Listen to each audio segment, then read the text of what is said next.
bless you, everyone. I hope that you're all well and doing well. Welcome to our summer. I think because we left the EU, we also did not qualify to get the sunny weather that they're having in some of the European countries at this time. I don't know. But, life itself is seasonal.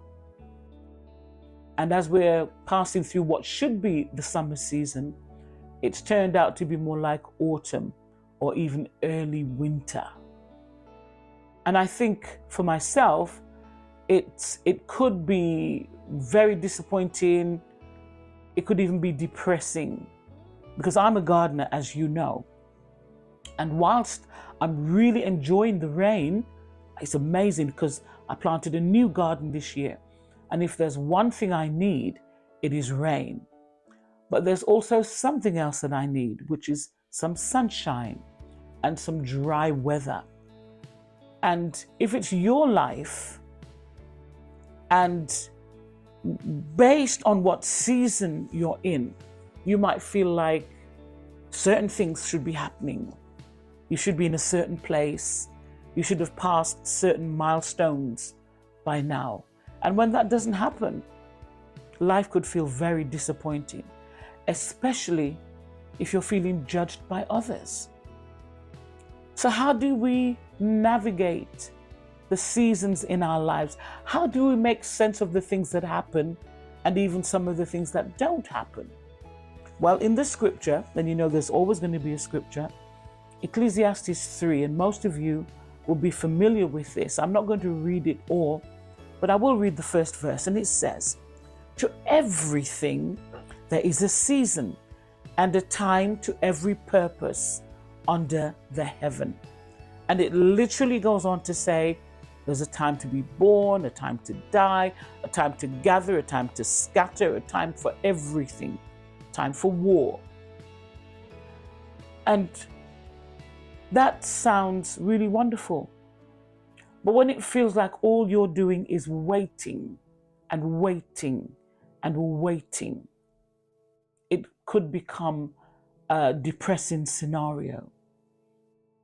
So how do we navigate life?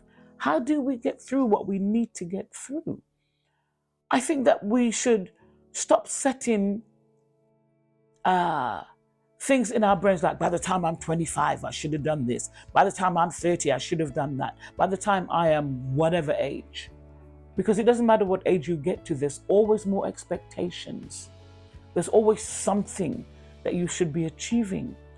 And really, I'm getting to the stage where I'm thinking, is it my agenda or is it God's agenda? You see, when we allow God's agenda to lead us, then we take ourselves out from the pressure of the expectations of life and even of other people. If we believe that God really knows everything about us, that the thoughts that He thinks toward us are good and not evil, and that He will bring an expected end to our lives, then surely that's the way to go. Because the thing that I've experienced with God is that just like the British weather, you can have all the seasons in one day. And when you get to the place where you trust God completely, it doesn't matter what's really going on around you. In the midst of a drought, God is able to water you. In the midst of a famine, God is able to feed you. In the midst of a crisis where people are finding themselves homeless, God is able to give you shelter. So what I'm discovering is that when you come to Christ, when you give your life to Him, the seasons are not suspended and bad things don't stop happening, but God has a way of turning everything around for your good.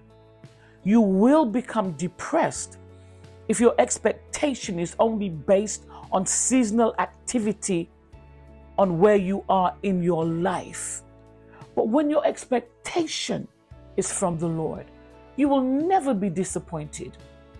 It was David who said, I was young, now I'm old, but I have never seen the righteous forsaken, nor his seed begging bread. So there is several different seasons. But the season that we as the children of God need to enter into is due season, which also equates to the fullness of time. See, God's timing is perfect. We always want stuff when we want it. But when God does it, it always turns out to be the right time. So move your expectations from seasonal things and put your trust in God. Know that when He says something, it will come to pass. It will be your reality.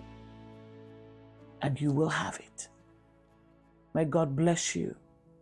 Place your expectation in God alone, because in Him there is no disappointment. See you next time. God bless you.